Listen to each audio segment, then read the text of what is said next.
The Steam Deck has officially become a ghost asset.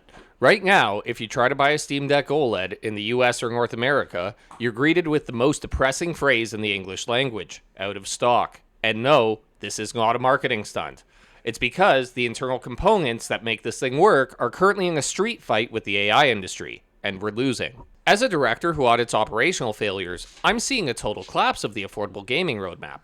Valve just delayed the Steam machine because they can't even land on a price point that they could defend, while Nvidia flipped the switch on a 100-hour monthly cap for your joy. Today, we're auditing the AI tax. I'm going to show you why your next gaming PC is currently being cannibalized by a server farm, why the cloud is trying to turn you into a digital tenant, and the exact parental pivot that you need to make to keep gaming while the rest of the world burns. Stay with me, because in the next 60 seconds, I'm going to show you the Nvidia math that proves that playing 4 hours a day is now more expensive than buying a 5090 on credit.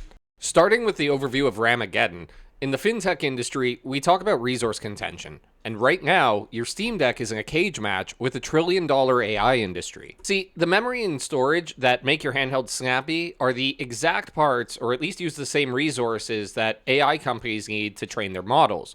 Manufacturers are literally pivoting their factories to prioritize these big money clients, leaving pedestrian products, like our gaming handhelds and PCs, back in the dirt. My son literally has better odds of finding a hidden cookie jar in the pantry than I do of finding a 512GB OLED at MSRP right now. We aren't fighting scalpers anymore, we're fighting Skynet for the same sticks of RAM. Prices for memory have spiked so hard that some 32GB sticks are sitting at nearly $500. The crisis is getting so bad that Valve has even added a note on their store page officially acknowledging that memory and storage shortages are killing their stock.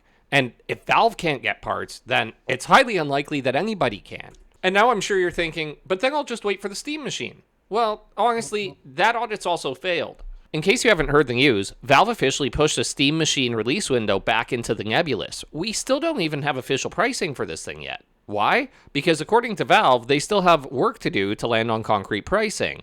And in business speak, that means the parts cost too much money right now. If we sold this as we originally planned at that same price point, we'd go bankrupt. And this is the stationary trap. If you didn't buy your hardware yesterday, you're watching the entry fee to the hobby double and even triple while your free time stays the same. And this is where the you'll own nothing and be happy crowd steps in.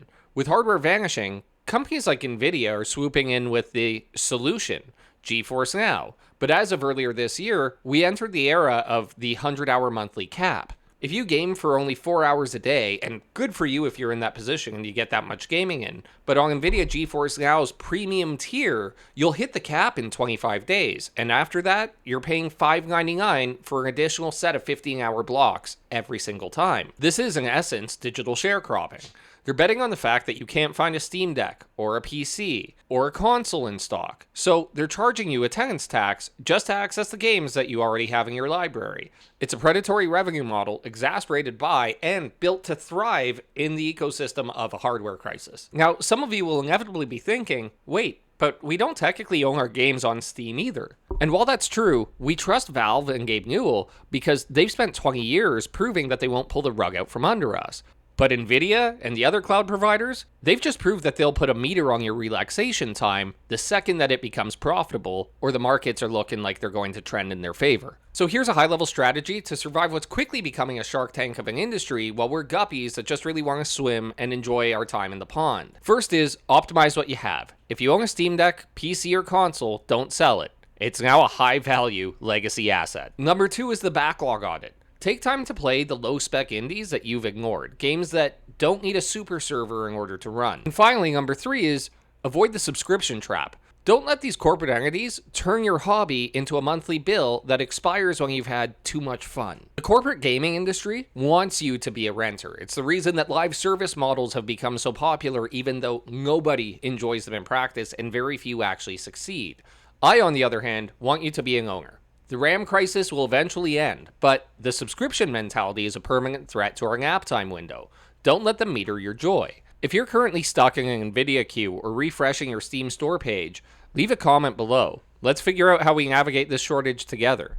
And here's the question of the day for you. Would you rather pay $1,000 or more for a Steam machine as soon as it's available, or $25 a month for a capped cloud experience forever? I'm the Naptime Dad, and remember, the only grinding we do is for coffee beans. I'll catch you in the next one.